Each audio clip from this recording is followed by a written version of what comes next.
మీరు అనుమతిస్తే దేవుని మందిరానికి బాధతో, దుఃఖంతో, వేదనతో, కృంగుదలతో, అవమానముతో, కన్నీటితో, నిరాశతో, నిస్పృహతో వచ్చిన వారు ఎలాగో మార్పు చెందారో ఒక 5 ఉదాహరణలు పాత నిబంధన నుండి మీకు జ్ఞాపకం చేయాలని కోరుతూ ఉన్నాను.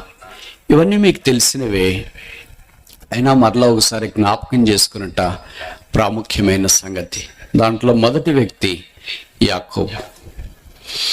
28వ అధ్యాయం ఆదికాండంలో యాకోబు ప్రాణాన్ని అరిచేతులు పట్టుకొని ఎలాగో మానం అవుతాను కదా అన్నట్టుగా హారాను వైపు, మామ వైపు పరుగులు తీస్తున్నప్పుడు తండ్రికి దూరమయ్యాడు, తండ్రికి దూరమయ్యాడు, అన్నకు దూరమయ్యాడు, తోటి వారికి, పని వారికి దూరమయ్యాడు, ప్రాంతానికి, జన్మభూమికి దూరమయ్యాడు. సాధారణంగా ఎవరైనా దేనికైనా దూరం అవటానికి ప్రయత్నం చేస్తామేమో, లేదా ఇష్టపడతామేమో, కష్టపడి ఆయాసపడతామేమో, కానీ జన్మభూమికి దూరం కావాలంటే మనకి ఇష్టం ఉండదు. అందుకే తెలుగులో ఒక సామెత ఉంది కదా, జనని జన్మభూమిచ్చ స్వర్గాదిపి గరీయసి. ఇంట్లో ఏం లేకపోయినా జన్మభూమి అంటే ఇష్టం. అదేంటో మమకారం, అదేమో అటాచ్మెంట్, అదేమో ఎమోషన్. యాకోబు అలాంటి స్థలాన్ని కూడా విడిచి పరుగులు తీస్తున్నప్పుడు దేవుడు ఆయన దర్శించినాడు. బహుశా ఈ రాత్రి చేరవచ్చిన మీరు కూడా అలాంటి ఎమోషన్స్ నుండి, అటాచ్మెంట్స్ నుండి, పరిస్థితులను బట్టి తరం వేయబడుతున్నారా? యాకోబును గురించి ఆ సందర్భం తరం వేయబడుట అని మనం పాలిష్గా వాడుతున్నాం, కానీ దేవుడు వాడిన మాట, యాకోబు చెప్పిన మాట, నీ తండ్రి యుద్ధ నుండి నీవు పారిపోయినప్పుడు. యాకోబు లాంటి భక్తుడు పారిపోతాడా? ఎవరైనా ఇబ్బంది కలిగింది అనుకోండి, వాళ్ళ ఇంట్లో నుండి పారిపోయారు, అప్పుల బాధ ఎక్కువై పారిపోయారు అనుకోండి, ఐపీ పెట్టి ఎవడన్నా పారిపోయారంటే కదా అని అడిగితే ఎందుకు పారిపోతారండి? ఊరెళ్ళాడు అంతే, మళ్ళా వచ్చేస్తాడుగా, ఎక్కడికి వెళ్తాడండి అని అంట. పారిపోతాడంటే మనం అంత తేలిగ్గా ఒప్పుకోవటానికి ఇష్టపడం, కానీ యాకోబు ఆ మాట మరలా మరలా మరలా మరలా జ్ఞాపం చేస్తున్నాడు, నేను పారిపోయాను. యాకోబు లాంటివాడు పారిపోతాడా? అలాంటివాడు పారిపోతే మన సంగతి ఏంటి? బైబిల్లో కొంతమంది పారిపోయారు, అలాగే మనం కూడా పారిపోవాలని కాదు దీని అర్థం. నెహెమ్యా నాలాంటి వాడు పారిపోవచ్చా? యోసేపు పారిపోయాడు, దావీదు పారిపోయాడు, యోనా పారిపోయాడు.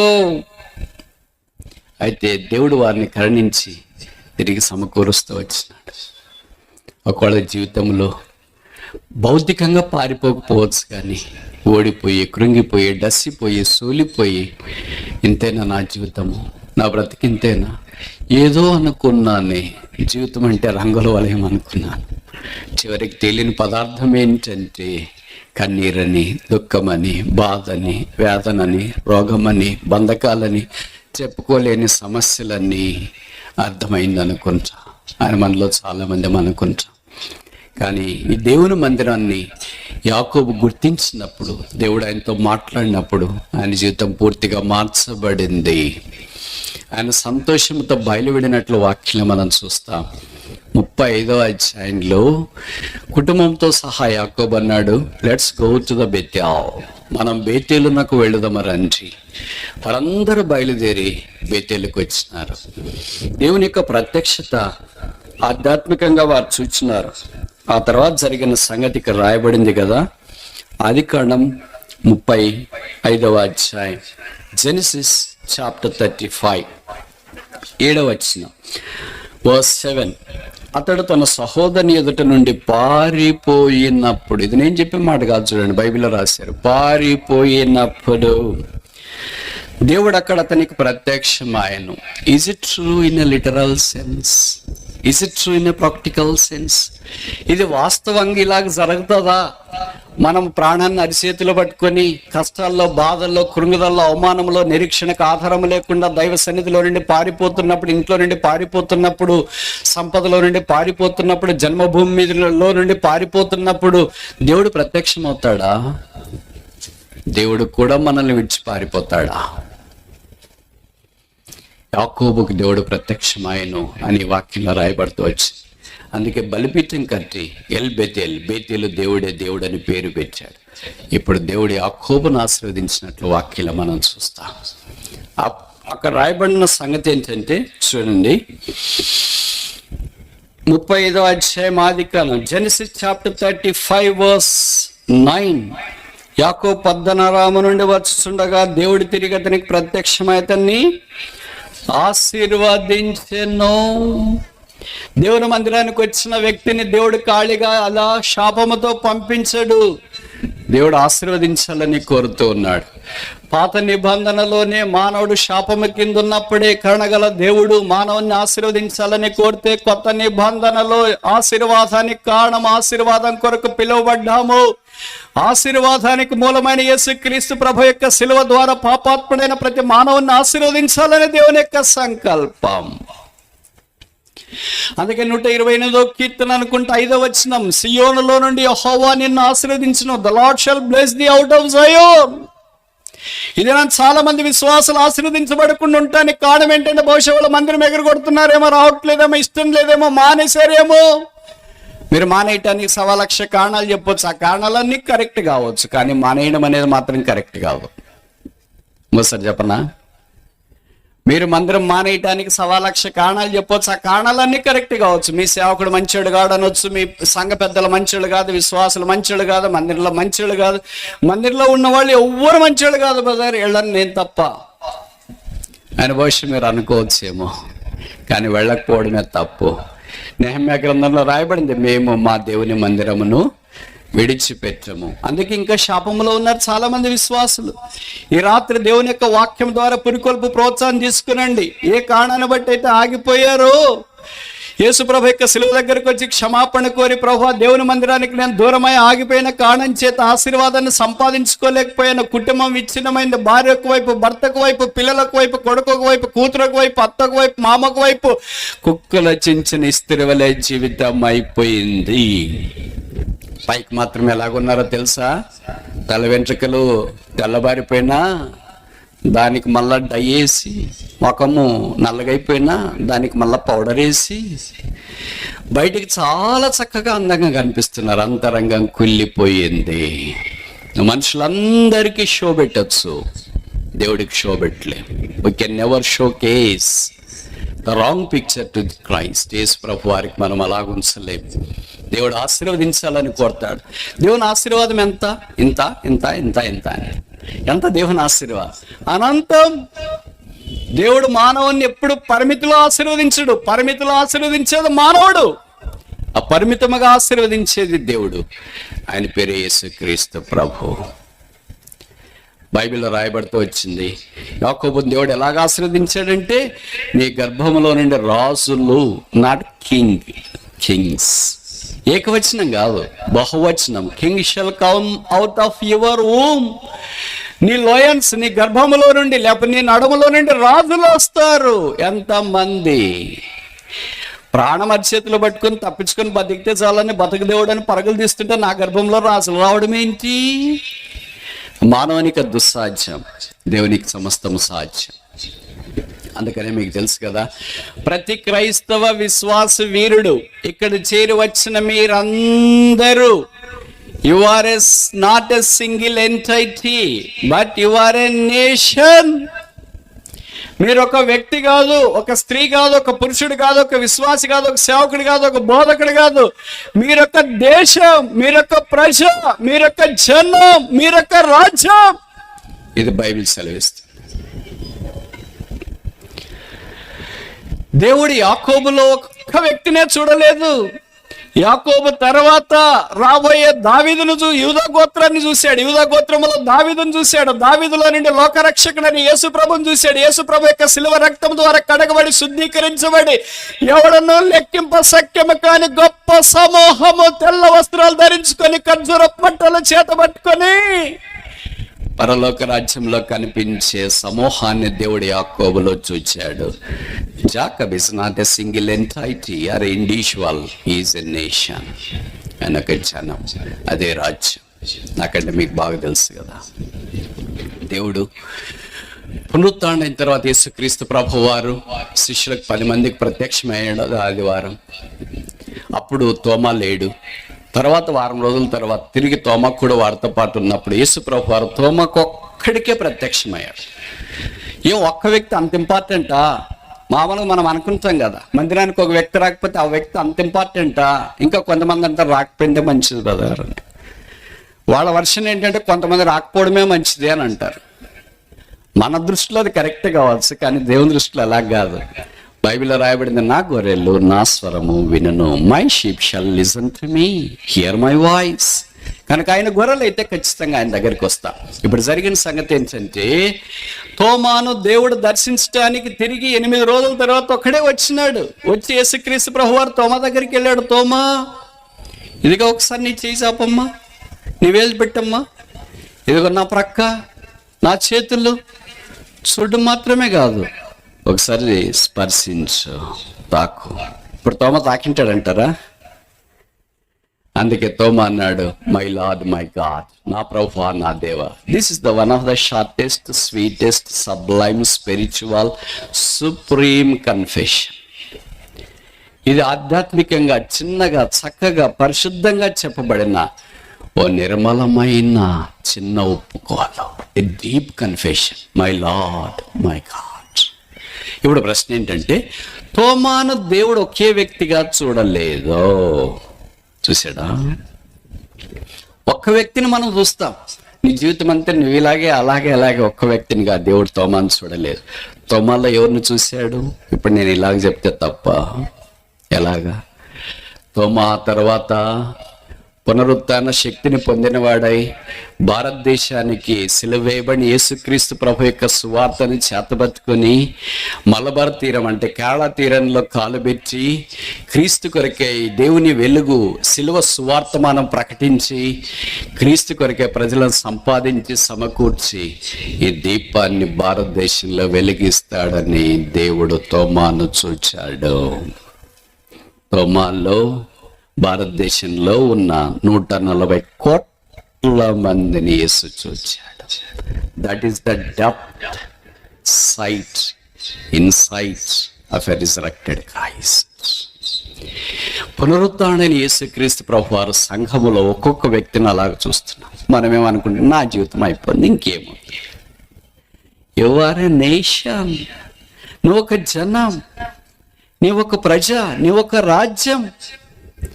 యాకోబును ఒక దేశంగా చూచాడు, తోమాను ఒక దేశంగా చూచాడు, భక్సింగ్ గారిని కూడా ఆయన ఒక దేశంగా చూచాడు. అందుకని ఆయన 1950లో హెబ్రోన్ హైదరాబాద్కి వచ్చిన తర్వాత 85వ సంవత్సరం దాకా, అంటే 1985 దాకా దాదాపు 35 సంవత్సరాలు ఆయన శరీరం సహకరించకొద్ది చురుకుగా పనిచేసినాడు. తర్వాత ఆయన శరీరం బలహీనమైంది. ఆ 35 సంవత్సరాల్లో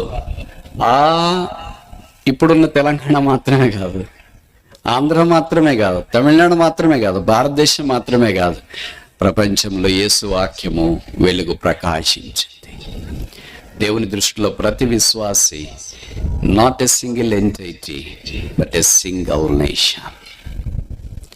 ఆ విశ్వాసి ఒక సామాన్యమైన వ్యక్తి కాదు, ఒక కుటుంబం మాత్రమే కాదు, ఒక జనం, ఒక ప్రజ, ఒక రాజ్యం, ఒక దేశం. ఇది నమ్మగలమా? అది మందిరంలో దేవుడు మనకిచ్చే ఆశీర్వాదం. దేవుడు యాకోబును బేతేలు అలాగే ఆశీర్వదించినాడు. అందుకే యాకోబు బేతేల్లో నుండి బయలుదేరి ఆశీర్వాదము పొందినవాడై వెళ్ళిన సంగతి మనకు పరిచయం. ఇట్స్ ఏ చేంజింగ్ ప్లేస్, మార్చే స్థలం అది. A supplanter become a supernaturally blessed person. ఒక మోసగాడు, ఒక వంచకుడు, ఒక అబద్ధం చెప్పిన వాడు అసమానమైన ఆశీర్వాదంలోనికి తీసుకురాగలడు. యేసుకు మాత్రమే ఇది సాధ్యం, మందిరంలో మాత్రమే ఇది సాధ్యం. దేవుని జనమా, భవిష్యత్తు దాకా మందిరం యొక్క విలువ తెలియకుండా ఉంటే దేవుని మందిరానికి దూరంగా అవటానికి ప్రయత్నం చేయొద్దు. ఇప్పుడు నేను మందిరాన్ని గురించి ఒక 5 విషయాలు చెప్పడానికి ప్రయత్నం చేస్తాను. ఇక బాగా గుర్తుపెట్టుకోండి. ఇది ప్రతిరోజు చెప్దాం అనుకున్నా, కానీ నిన్న టైం అయిపోయింది, అందుకే చెప్పలేకపోయినా. ఈరోజు రేపు ఖచ్చితంగా అదే చెప్పడానికి ప్రయత్నం చేస్తా. మొదటిది, we are not making ourselves, but the house of God is making us. మనకు మనమే మనల్ని సిద్ధపరచుకోలేము, దేవుని మందిరం మనల్ని తయారు చేస్తుంది. We are not constructing ourselves. ఇంకో మాటలో చెప్పాలంటే మనము దేవుని మందిరాన్ని కట్టట్లేదు అంటే కట్టడం మానేసి మీ దాన్ని మీరు చూసుకోండి అని కాదు, ఆత్మ సంబంధమైన కట్టడం. We are not constructing the house of God, the house of God is constructing us. ఈ మాటలు మీకు అర్థమవుతున్నాయా? మనము దేవుని మందిరాన్ని కట్టట్లేదు, దేవుని మందిరమే మనల్ని కడుతుంది. We are not blessing the house of God, the house of God is blessing us. We are not a blessing to the house of God, but the house of God is a blessing to us. మనము దేవుని మందిరానికి ఆశీర్వాదం కాదు, దేవుని మందిరమే మనకు ఆశీర్వాదం. మనము దేవుని మందిరాన్ని కట్టట్లేదు, దేవుని మందిరమే మనల్ని కడుతుంది. మనము దేవుని మందిరాన్ని బాగు చేయట్లేదు. We are not making the house of God good, but the house of God is making us good. దేవుని మందిరమే మనల్ని బాగు చేస్తుంది. ఇప్పుడు దాకా 3 విషయాలు చెప్పినాను కదా, ఇప్పుడు 4వది. We are not edifying the house of God, but the house of God is edifying us. మనము దేవుని మందిరానికి క్షేమాభివృద్ధి కలిగించలేము, దేవుని మందిరమే మనకు క్షేమాభివృద్ధి కనిపిస్తుంది. 5వది, ఆఖరిది, వీఆర్ నాట్ బర్డన్.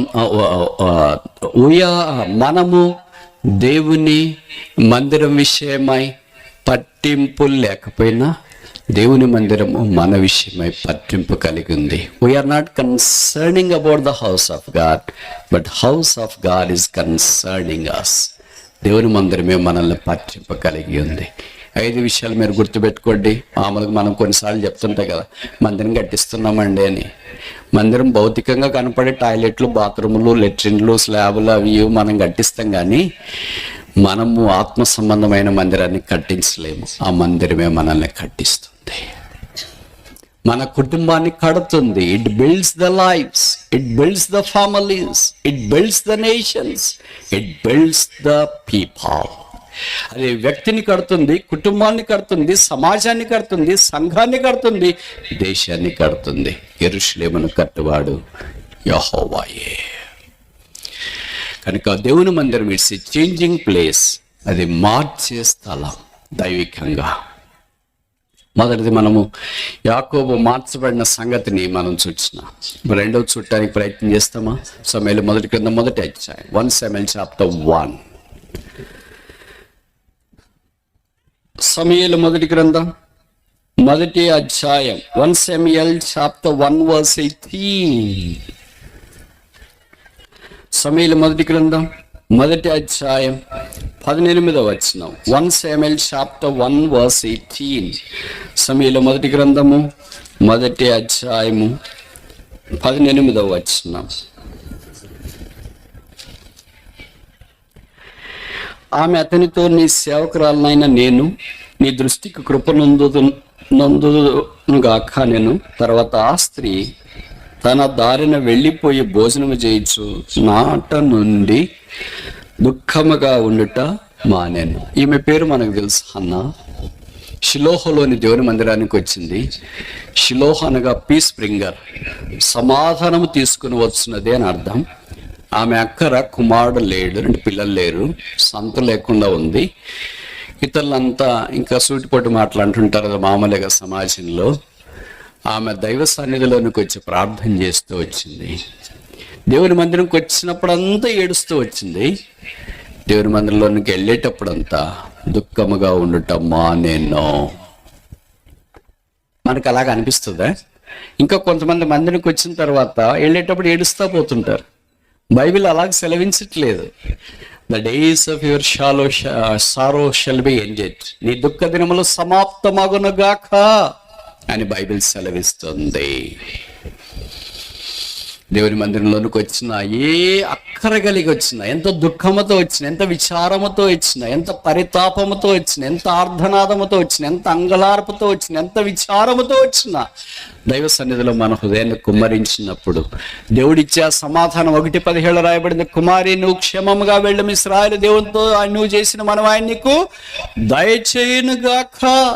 మనవి చేయటానికి దేవుని మందిరానికి వచ్చిన తర్వాత మనవి దేవుడు ఆలకించే దుఃఖ నివారణ పొంది బయటికి పంపిస్తూ ఉంటాడు. చాలాసార్లు మనము దుఃఖముతో కృంగిపోయినప్పుడు మన భర్త రక్షణ పొందలేదు, భార్య రక్షణ పొందలేదు, పిల్లల రక్షణ పొందలేరు, అప్పులు ఇలాగ అయిపోయినాయి, అనారోగ్యం ఇలాగ అయిపోయింది, జీవితం అంతా ఇలాగ అయిపోయింది, ఏం చేయాలని ఇంట్లోనే కూర్చొని ఏడ్చుకుంటాం. కానీ ఆ ఏడుపు ఏదో మందినికి వచ్చి ఏడ్చవచ్చుగా. అలా ఏడవడం మనకి ఇష్టం ఉండదు.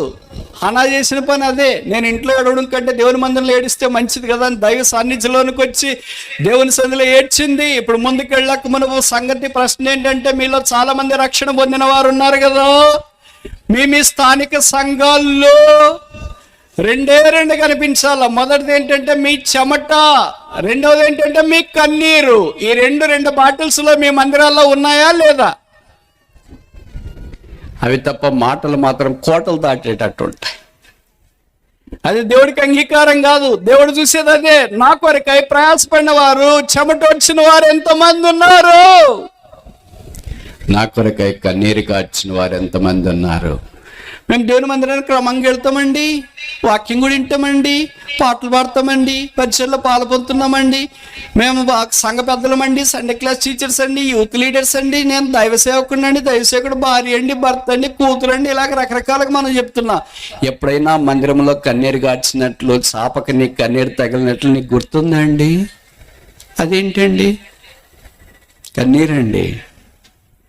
అదే లేకపోతే కళ్ళల్లో దేవుని ప్రజల కొరకు, దేవుని కొరకు కన్నీరు గార్చని వ్యక్తి హన్నాలు సమూయేలును బయటికి తీసుకుని వచ్చినట్లు ఎలాగో వారు తీసుకురాగలరు ఈ దినాల్లో? అందుకని దైవవాక్యం మనకు ప్రత్యక్షత కావట్లేదు, వెలుగు రావట్లేదు. కారణం ఏంటంటే మన కళ్ళల్లో కన్నీరు ఇంకిపోయాయి. we lost our vision. మన దర్శనం పోగొట్టుకున్నాము. బయటికి మాత్రం చాలా బాగా చెప్తారు. ఏ రోజన్నా ప్రార్థనకు వచ్చినప్పుడు ఏడ్చి ప్రార్థన చేసినట్లు మీకు గుర్తుందా? భారంతో ప్రార్థన చేసినట్లు మీకు గుర్తుందా? మీరు భారంతో ప్రార్థన చేస్తున్నామని మీరు చెప్పొచ్చు, కానీ నేను మీ దగ్గరికి వస్తే 5 నిమిషాలు పసిగట్టేస్తాను. మీరు భారంతో చేస్తున్నారా, భక్తి లేకుండా భక్తిహీనతతో చేస్తున్నారు, యాంత్రికంగా చేస్తున్నారు? ఆత్మలో ఉన్న వారికి ఆత్మలో ప్రార్థన చేస్తున్నారు లేదు, అలాగే తెలిసిపోద్దిగా. ఎంతమంది చేస్తారో తెలిసిన భక్తిహీనమైన ప్రార్థన మందిరాల్లో అసలు వింటే చెవులు పోతాయి. ఇలాంటి వాళ్ళు సమూయేలుని ఎప్పుడు తీసుకురాగలరు? ఇలాంటి వాళ్ళు చెదిరిపోయిన ఇశ్రాయేలీయులను బాగు చేయటానికి అవసరమైన దేవుని వాక్యాన్ని వెదజల్లటానికి దేవుడు సిద్ధపరిచే ప్రవక్తలను ఎలాగ వారు తీసుకుని రాగలరు? అందుకే దైవ దర్శనం మనం తప్పిపోయిన వారం అయిపోయి తిరిగి మన కార్యక్రమాల్లో మునిగిపోయినాం. పౌలు అన్నాడు కదా, పిలిపిలికి రాస్తూ, ప్రతి వాడు తన సొంత కార్యమనే చూసుకొస్తున్నాడు, కానీ యేసు ప్రభు కార్యాలు ఎవడను చూడడం లేదు. ఇప్పుడు మనం కూడా దేవుడికి ఏం చెప్తామంటే, మీరు ప్రాణం ఇచ్చేసారు కదండి, భర్తనిచ్చినారు కదండి, భార్యని ఇచ్చినారు కదండి. ఇది నేను చెప్పేది కాదు, బైబిల్లోనే రాశారు. ఆదికాండం 3వ అధ్యాయంలో దేవుడు ఆదాము దగ్గరికి వచ్చి, ఆదామా ఎందుకయ్యా నువ్వు పండు తిన్నావు, తినొద్దని చెప్పిందంటే, అయ్యో ప్రభువా నేనైతే అస్సలు తిన్నాను తెలుసా. మరి ఎందుకు తిన్నావేంటి? నీవు ఇచ్చిన అవ్వా ఆమె తినమని చెప్పింది. ఇంకా ఆమెతో ఏమైనా మాట్లాడితే ఏమైనా ఉందో, బతుకుతామా? అందుకనే బైబిల్లో రాయబడింది, ఆదాము కూడా తినేను. ఆదాము తినేను అని కాదు, ఆదాము కూడా అంటే is not suppose to eat but ఈ ఏట్. ఆయన తినకూడదు, కానీ తినేట్లు వాక్యంలో రాయబడుతూ వచ్చింది. యేసు ప్రభువారు మనల్ని రక్షించి సంఘములో పెట్టి, జాగ్రత్త జాగ్రత్త భక్తులారా, జాగ్రత్త జాగ్రత్త అంటే, అయ్యో ప్రభువా ఎంత జాగ్రత్తగా ఉంటాం చూసుకో. ఆయన వెళ్ళిపోయాడు, నేను తిరిగి రాబోతున్నాను అన్నాడు. వస్తారులే మీరు వచ్చేటప్పటికి మేము సెట్ అయిపోతాంలే అని అనుకున్నాము. లోకములో మెల్లిమెల్లిగా కలిసిపోయాము. ప్రత్యేకమైన జీవితం మారిపోయింది, దైవ దర్శనం మారిపోయింది. భక్త్ సింగ్ గారు అపోస్తుల కార్యాలు 26:19 ఆకాశము నుండి కలిగిన ఆ దర్శనమునకు నేను అవధేయుడను కాను అని ప్రకటించినాడు, బోధించినాడు, ప్రయాసపడ్డాడు, జీవించినాడు. మన సంగతి ఏంటి మరి? ఎప్పుడో అది అయిపోయింది కదా. అందుకని ఈ హన్నావలే మనం సమూయేలును తీసుకుని రాలేకపోతున్నాం. హన్నావలే దేవుని మందిరానికి వచ్చిన తర్వాత దుఃఖము ఆ దినము నుండి మానుకోవడం మానేశాము. కనుక 2 వ్యక్తుల గురించి ఇప్పుడు మనం చూసినాం.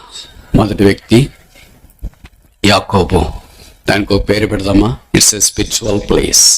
యాకోబుకి అది ఆత్మీయమైన స్థలం. అన్న దగ్గరికి వస్తామా? It's a supplying place. ఆమె అక్కర తీర్చే స్థలం. 3, 4, 5 తొందరగా చూసి ముగిస్తామా? పరిచయమైన వాక్య భాగం వైపు మన దృష్టి మరల్చడానికి ప్రయత్నం చేస్తాం. సమూయేలు 2వ గ్రంథము 12వ అధ్యాయం 20 వచనం. 2 Samuel chapter 12 verse 20. సమూయేలు 2వ గ్రంథము 12వ అధ్యాయం 20 వచనం. 2 సమూయేలు 12:20.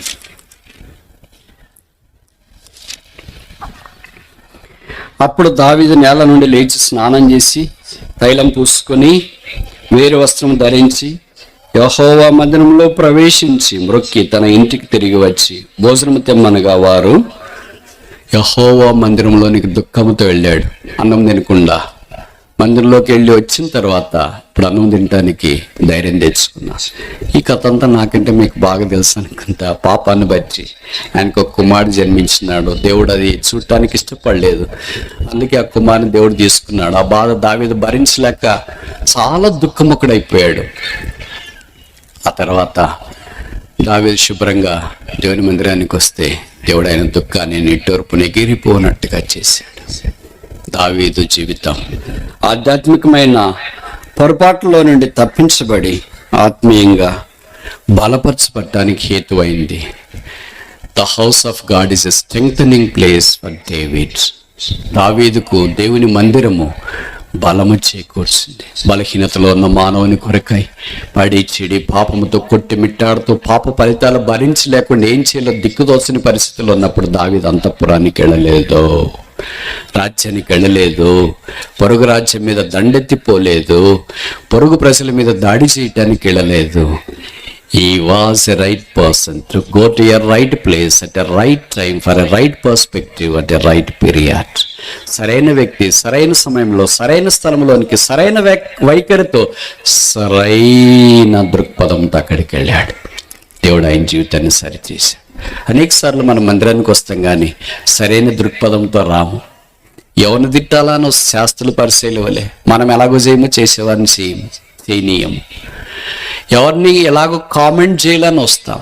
మన నోరుకి అద్దు అదుపు ఉండదు, మన కళ్ళకు అద్దు అదుపు ఉండదు, మన హృదయం అంటే అది ఎక్కడో ఉంటుంది అనుకో, అది వేరే విషయం.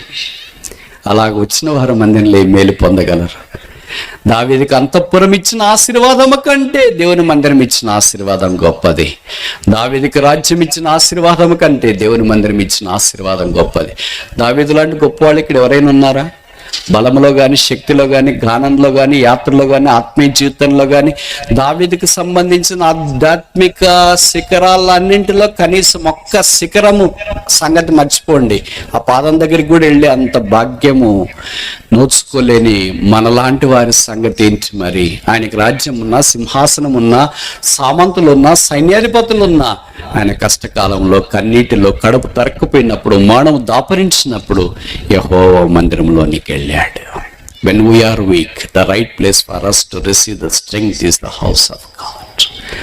మనం బలహీనమైనప్పుడు మనం బలపరచబడడానికి వెళ్ళవలసిన సరైన స్థలం ఏంటది?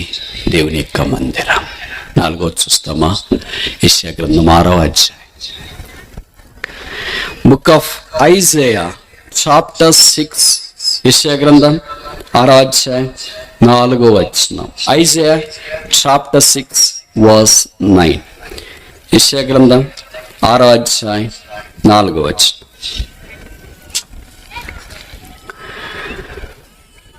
వారి కంఠ స్వరం వలన గడప కమ్మల పునాదులు కదులుచు మందిరము ధూమము చేత నింపబడగా.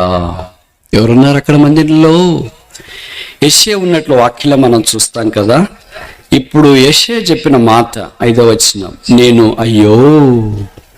నేను అపవిత్రమైన పెదవులు కలవాడను, అపవిత్రమైన పెదవులు గల జనుల మధ్య నివసించువాడను. నేను నశించితిని, రాజును సైన్యములకు అధిపతికి యెహోవాను నేను కన్నులారా చూచితిని. ఒక వ్యక్తి దేవుని మందిరానికి వచ్చిన తర్వాత, ఆయన వాక్యం ద్వారా ఒప్పించబడిన తర్వాత వారి నోట్లో నుండి రావాల్సిన ఒకే ఒక మాట అయ్యో. ఎప్పుడైనా మనకి ఇలాంటి మాట వచ్చిందా? ఏషియా మందిరంలోనికి వచ్చిన తర్వాత దేవుని వాక్యం ఆయన ప్రభావితం చేసిందంటానికి రుజువు ఏంటంటే అయ్యో, ఏషియా జీవితం అయ్యో ద్వారా మార్చబడింది. నేను ఇలాంటి ప్రజల మధ్యలో జీవిస్తున్నాను, నా జీవితం ఇలాగుంది, ఇప్పుడు నా బ్రతుకు దేవుడు శుద్ధీకరిస్తే తప్ప అంగీకరించబడదన్న సంగతిలోనికి ఏషియా తీసుకురాబడ్డాడు. అందుకని ఆయనకు కారుతో ఉన్న నిప్పులు తీసుకొని వచ్చినారు, శరాబులు. బైబిల్ ఇదొక్క సందర్భం మాత్రమే శరాబులు పరిగెత్తి వచ్చినట్లు వాక్యంలో రాయబడుతూ వచ్చింది. ఎందుకు పరిగెత్తి వస్తారు తెలిసిన? మళ్ళీ మనం మారుతామేమో అని, నేనేం పాపం చేయలేదు, అంత బాగున్నానేమో అని అంటామని.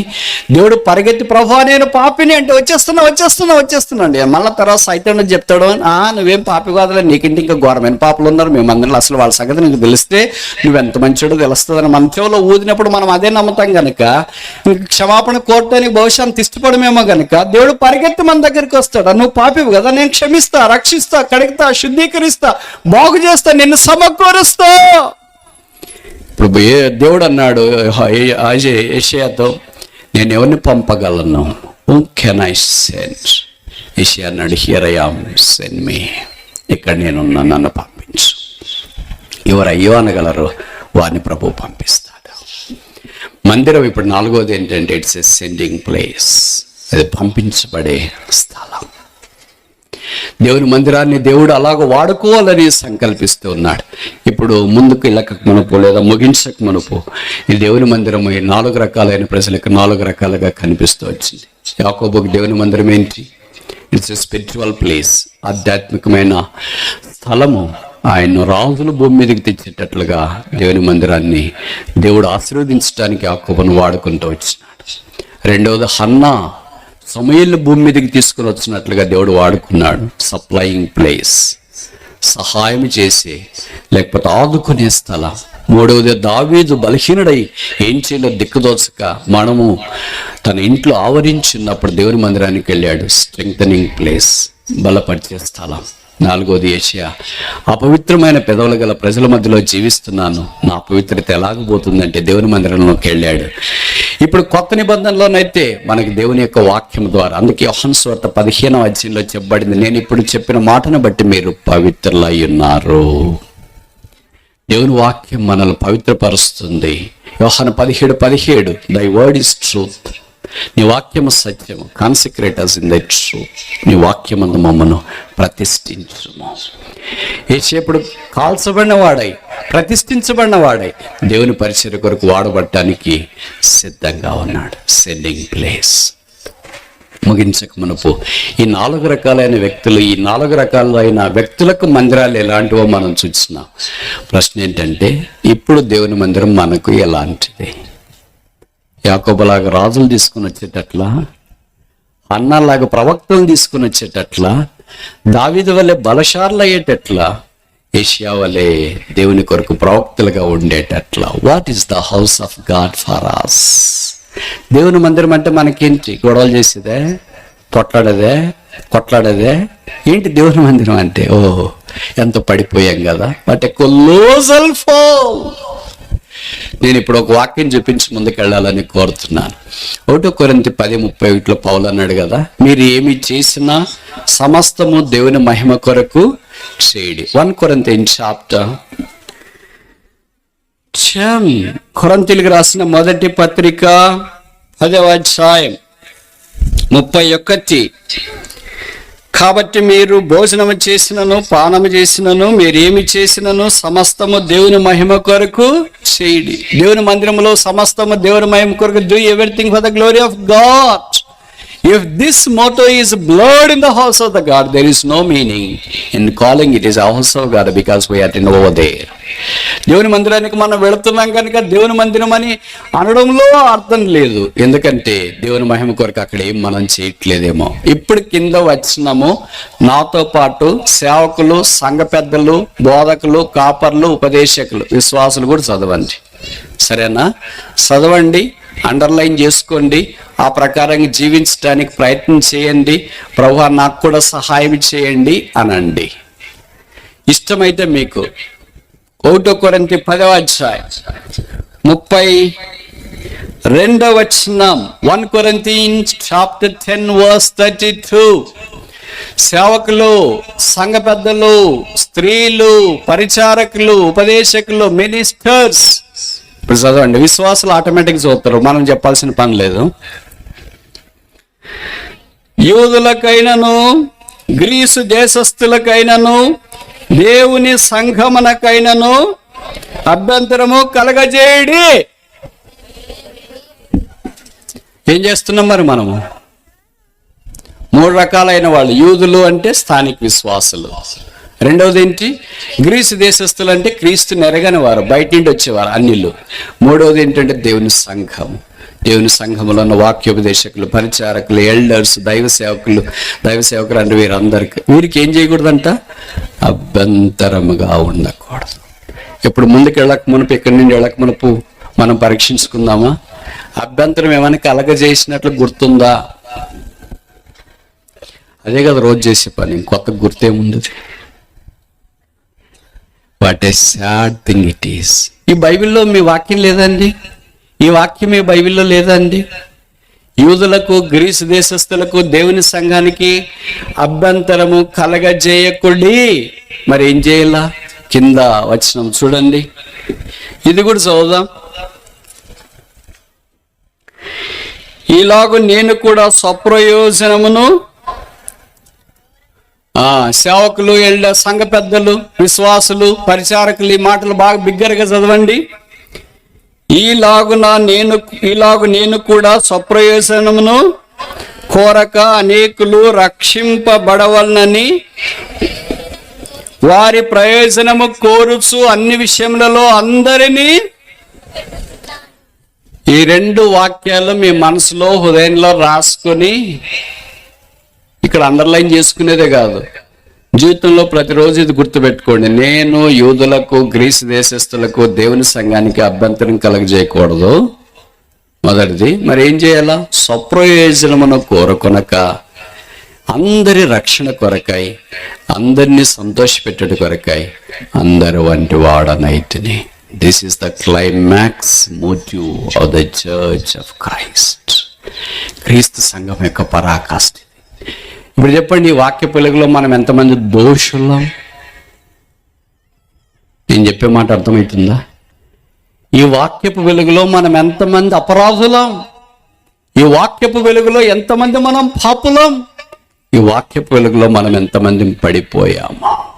యేసు ప్రభు యొక్క శిలువ దగ్గరికి వచ్చి క్షమాపణ పొంది, ప్రభువా, దేవుని ప్రజలకు అభ్యంతరంగా ఉన్నాను, దేవుని ప్రజలు కాని వారికి కూడా అభ్యంతరకరంగా ఉన్నాను, సంఘంలో వారికి అభ్యంతరకరంగా ఉన్నాను, సేవకుడికి, పెద్దలకి, విశ్వాసులకి, ఇరుగు పొరుగు వారికి, సమాజానికి అభ్యంతరకరంగా ఉంటూ స్వప్రయోజనాన్ని కోరుతూ అనేకులను సంతోషపెట్టలేక దేవుని మందిరం యొక్క విశిష్టత గుర్తించక నష్టపోయాను. శిలువ దగ్గరికి వస్తున్నాను, నన్ను క్షమించు, నా జీవితాన్ని మార్చు. ఎంతకాలం ఇలాగే ఉంటాం? బైబిల్లో రాయబడింది, ఎవడైనాను దేవుని మందిరమును పాడు చేసిన యెడల దేవుడు వానిని డాష్. వాక్యం తప్పు కాదు. Word of God can never be wrong. నాకు తెలుసు, మీలో చాలా మందికి కూడా తెలిసి ఈ విషయాలు. అనుభవం మీరు కళ్ళతో చూసినారు చాలా మంది. వాళ్ళు మీకు పరిచయం. ఎవ్వరము దేవుని సన్నిధిలో నుండి తప్పించుకోలేం. బైబిల్లో రాయబడింది, దేవుడు దహించు అగ్ని అయి ఉన్నాడు. కనుక దేవుని మందిర విషయం ఆటలాడక, పర్వాలేదులే అనుకోక, తేలిగ్గా తీసుకోక, మందిరంకి వచ్చే ప్రతి విశ్వాసిని, సేవకులు, సంఘ పెద్దలు చెక్కలతో కాదు, డబ్బులతో కాదు, కన్నీటితో తడపండి. అదే లేకపోతే ఇంక మన జీవితాలు సార్థకత ఏంటి? అదే లేకపోతే మనం ఎవరి కొరకు జీవిస్తున్నాం? నేను ఈ మాటలు చెప్తుంటే మీరు అనొచ్చు, బ్రదర్ స్టేజ్ మీద నిలబడి చెప్పడం చాలా కష్టం అండి, ఫీల్డ్లోకి రండి తెలుస్తుంది మీకు. నిజమే, మీరు చెప్పేది కూడా చాలా కరెక్ట్. కానీ బైబిల్ తప్పు కాదు కదా, భక్సింగ్ గారు చేసిన పరిచర్య తప్పు కాదు కదా, ఆయన ఆరంభించిన సంఘాలు తప్పు కాదు కదా. అంతకుముందు 10 ఏళ్ళు 20 ఏళ్ళ క్రితం మన సంఘాల సహవాసులు ఎలాగున్నాయో అనేది నాకంటే మీరు నిలవెత్తటి సాక్షులు కదా. కనుక తిరిగి ఇకాబోధ అనుభవంలో నుండి దేవుని సంఘము బయటకు వచ్చినట్లుగా మనవంతు మనం ప్రయాసపడతాం. మీకు తెలుసు కదా, ప్రతి ఊర్లో కొన్ని లేని ఉంటాయి, వసతులు లేని ఊర్లు ఉంటాయి, కానీ ప్రతి ఊర్లో ఒక్కటి ఉంది. అది చెప్తున్నందుకు మిమ్మల్ని భయపెట్టాలని కాదు. పెద్ద హాస్పిటల్ మీ ఊర్లో లేకపోవచ్చు, యూనివర్సిటీలు మీ ఊర్లో లేకపోవచ్చు, తర్వాత రైల్వే స్టేషన్ మీ ఊర్లో లేకపోవచ్చు, సూపర్ లగ్జరీ బస్సులు మీ ఊర్లో లేకపోవచ్చు, పేరు మోసిన వస్త్ర ప్రపంచం నగల దుకాణాలు మీ ఊర్లో లేకపోవచ్చు, పెద్ద జైళ్ళు మీ ఊర్లో లేకపోవచ్చు, పెద్ద సామంతులు గొప్పవారు మీ ఊర్లో లేకపోవచ్చు, కానీ ప్రతి ఊర్లో ఒక్కటి ఉంది, అదే శ్మశానం. ఎందుకుందో తెలుసా? హాస్పిటల్ ఉన్నా లేకపోయినా అది ఉంటుంది, స్కూల్ ఉన్నా లేకపోయినా అది ఉంటుంది, డాక్టర్ ఉన్నా లేకపోయినా అది ఉంటుంది, ధనవంతులు ఉన్నా లేకపోయినా అది ఉంటుంది, రైల్వే స్టేషన్ ఉన్నా లేకపోయినా అది ఉంటుంది, విమానాలు ఉన్నా లేకపోయినా అది ఉంటుంది. ఎందుకంటే మానము ఖచ్చితం. మానము చూడక బ్రతకు నరడివోడని బైబిల్ సెలవిస్తుంది. యేసుని అంగీకరించకుండా ఒకవేళ మానము దాపరిస్తే, ఈ లోకాన్ని విడిచిపెడితే పాతాళం, వేదనకరమైన స్థలం, అగ్ని ఆరదు, పురుగు చావదు. యేసు ప్రభు యొక్క ప్రేమ వర్తమానం విని యేసు రక్తం ప్రతి పాపము నుండి కడిగి పరిశుద్ధపరుస్తుందని ఎరిగి కూడా యేసును అంగీకరించకుండా నిరాకరిస్తూ, తృణీకరిస్తూ, త్రోసివేస్తూ, వాయిదా వేస్తూ, పర్వాలేదు లేరు అనుకుంటూ జీవితాన్ని ఇష్టానుసారంగా గడుపుతూ ఉంటే, మడమ దాపరిస్తే. ఈ టాపిక్ చెప్పడం నాకు చాలా ఇష్టం. ఎందుకో తెలుసా?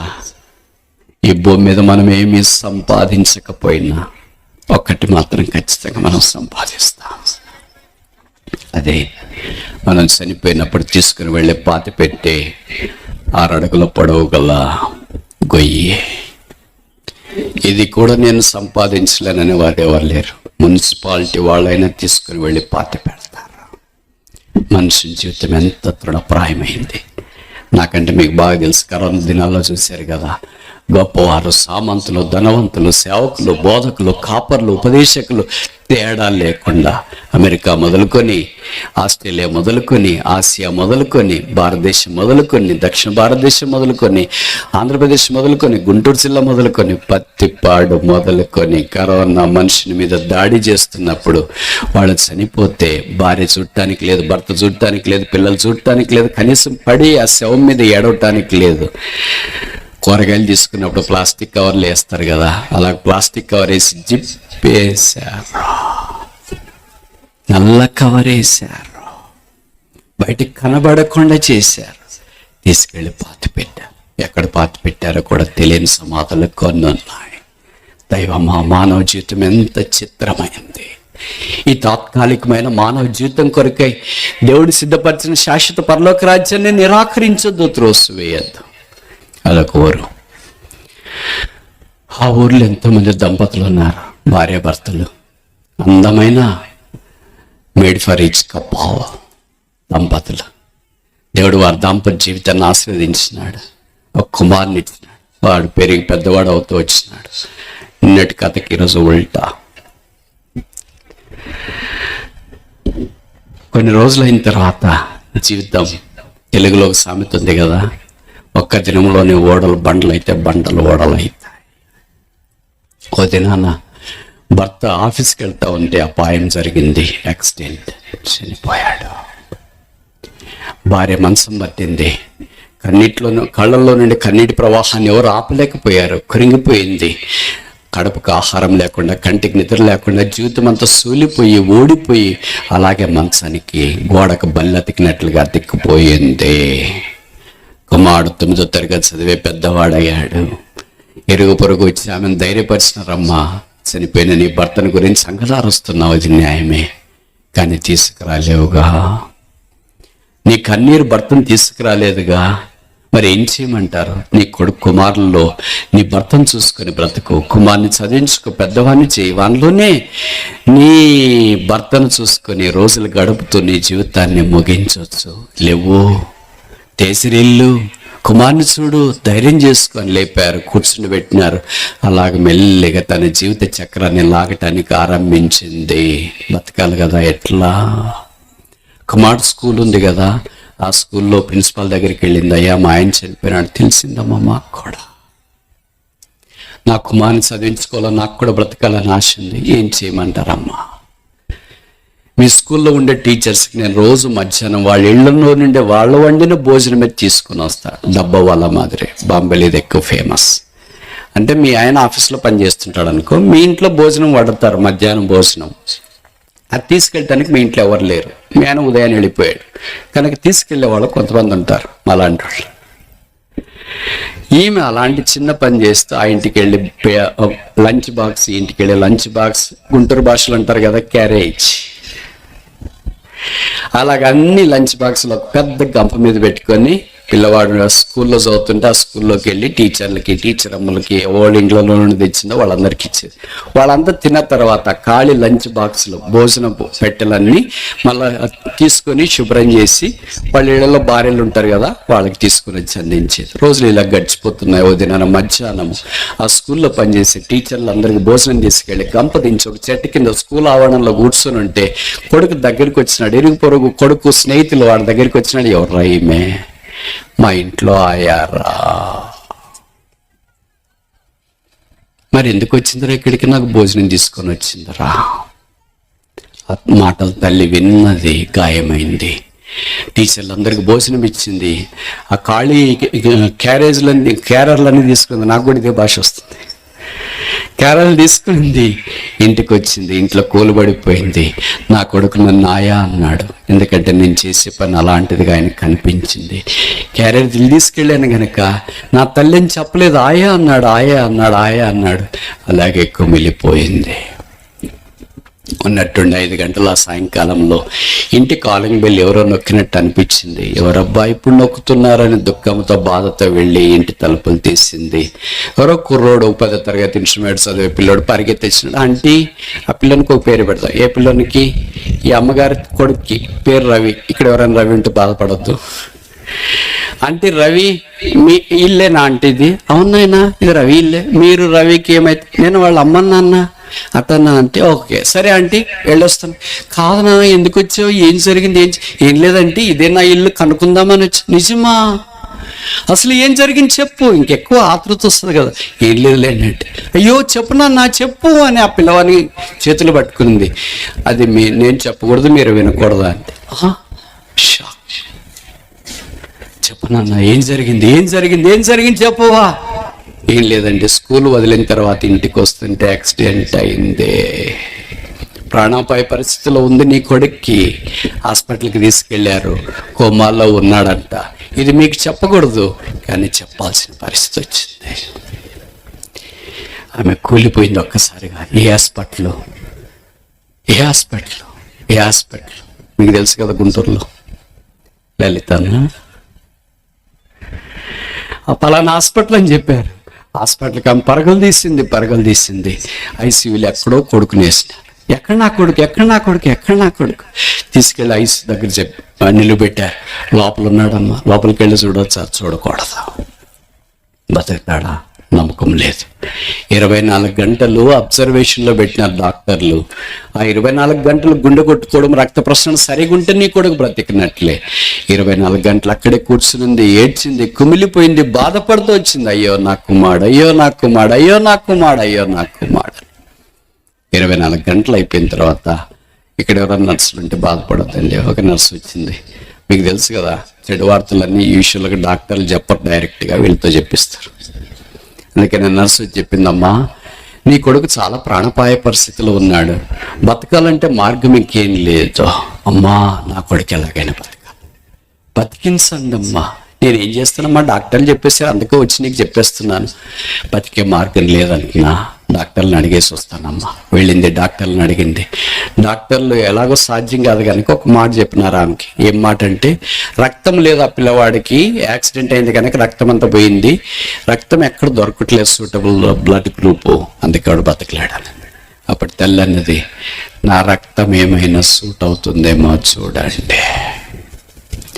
ఆమె మనోవేదన వారు గ్రహించి ఆమె రక్తాన్ని టెస్ట్ చేశారు. బాబుకి సూట్ అవుతుంది. అప్పుడు ఆమె బెడ్ మీద పడుకోబెట్టారమ్మా, నీ రక్తం సూట్ అవుతుంది కానీ నీవే బలహీనంగా ఉన్నావు, ఇస్తే నువ్వు చేస్తావా? అప్పుడు ఆ తల్లి మార్పుమూర్తి నోట్లో నుండి బయటకు వచ్చిన మాట ఏమో తెలుసు, నేను చచ్చినా పర్వాలేదు, నా కొడుకు బ్రతకాలి, నా భవిష్యత్తు అంతా నీరుగారిపోయింది, నా కుమారుని యొక్క భవిష్యత్తు చక్కగా ఉండాలి. తీసుకోండి నా రక్తం, తీసుకోండి నా రక్తం. డాక్టర్లు నర్సులు వెనకం చేశారు, లేదు తీసుకోండి, నా కొడుకు బ్రతకాలా, తీసుకోండి తీసుకోండి, నువ్వు చస్తావు, నేను చచ్చినా పర్వాలేదు, నా కుమారుడు బ్రతకాలా. వాళ్ళకు బాటిల్ రక్తం తీసినారు. నర్సు పరుగున, మామూలు మనకు తెలుసు కదా, అది హై క్లాస్ హాస్పిటల్స్, వీళ్ళేమో హై వీల్ చేసుకొని ఉంటారు. టక్ టక్ టక్ టక్ టక్ ఆ తొందరలో, నడిచిపోయే తొందరలో పడిపోయింది. రక్త బాటిల్ ఫ్లోర్ మీద పడిపోయింది, నేల మీద చితికిపోయింది. సీన్ కట్ చేస్తే తల్లి లోపుతుంది కదా, రక్తం ఇచ్చింది కదా, తనకెందుకో నిరీక్షణ వచ్చింది, నా కొడుకు బతుకుతాడు, నా రక్తం ఇచ్చినాను కదా అని. కొద్దిసేపు 1-2 గంటల తర్వాత బయటకు వచ్చింది. ఆ నర్సు కనిపించింది, అడిగింది, ఏంటమ్మా నా కుమారుడికి నా రక్తం పనిచేస్తుందా, ఎక్కించారా అని. అప్పుడు నర్సు ఏం చెప్పిందో తెలుసా? అమ్మా, ఒక సాడ్ న్యూస్, విషాదకరమైన సంగతి ఏంటంటే, నీ రక్తం తీసుకుని పరుగున నీ కుమారుని దగ్గరికి ఇయ్యాలని వెళ్తుంటే ఆ నేల మీద పడిపోయాను, రక్తము ఒలికిపోయింది. ఇప్పుడేం చేయాలి మరి? ఆ తల్లి అన్నది, నాలో చివరి బొట్టు దాకా రక్తం తీసుకోండి. అట్లా తీసుకోమమ్మా, మెడికల్ సైన్స్ ఒప్పుకోదు, అలాగే చేయము. మెడికల్ సైన్స్ ఒప్పుకోకపోయినా నేను ఒప్పుకుంటున్నాను, దాత ఒప్పుకుంటున్నాను కనుక తీసుకోండి. అప్పుడు ఆమె రక్తం తీసుకున్నారు, తిరిగి వెళ్ళి కుమారునికి ఎక్కించినారు. కథ కట్ చేస్తాం. కుమారుడు బాగయ్యాడో, ఇంటికి వచ్చాడో, ఇంట్లో చూశాడు, ఆయా ఎక్కడ, నా స్కూల్కి క్యారియర్ తీసుకొని వచ్చి ఆయా ఎక్కడ అడుగుతా ఉంటే ఇరుగు పొరుగు వారు ఒక కవర్ తీసుకొని వచ్చి ఇచ్చినారు. ఇదిగో మీ ఇంట్లో ఆయా అన్నావు కదా, ఆమె కవర్ ఇచ్చింది నీకు చెప్పమని. ఎక్కడికి వెళ్ళింది చూడు, కవర్ చదువుకో. ఇలాగ రాయబడింది ఉత్తరం, ప్రేమైన కన్న కుమారునికి ఆయా ఆయన నీ తల్లి రాయి ఉత్తరం ఏమనగా, నేను మీ నాన్న చాలా అందమైన దంపతులుగా ఉంటుంది, దేవుడు మా దంపతి జీవితాన్ని ఆశీర్వదించి ఒక కుమారుని ఇచ్చినాడు, ఆ కుమారుడు నీవే. రోజులు గడిస్తే మీ నాన్న యాక్సిడెంట్లో చనిపోయాడు, నేను కూడా చనిపోవాల్సింది, కానీ నీ కొరకు నేను బ్రతికాను. రోజులు గడిచినాయి, నిన్ను ఎలాగైనా బ్రతికించాలని చిన్న నా చేతనైన పని, ఆయా పని క్యారెల్ తీసుకుని వచ్చి వారికి టీచర్లకి ఇచ్చేది, ఆ పని చేసుకుని నిన్ను చదివించి గొప్పవానిగా చేసి నా కళ్ళతో నిన్ను చూడాలనుకున్నాను. నీ బ్రతుకును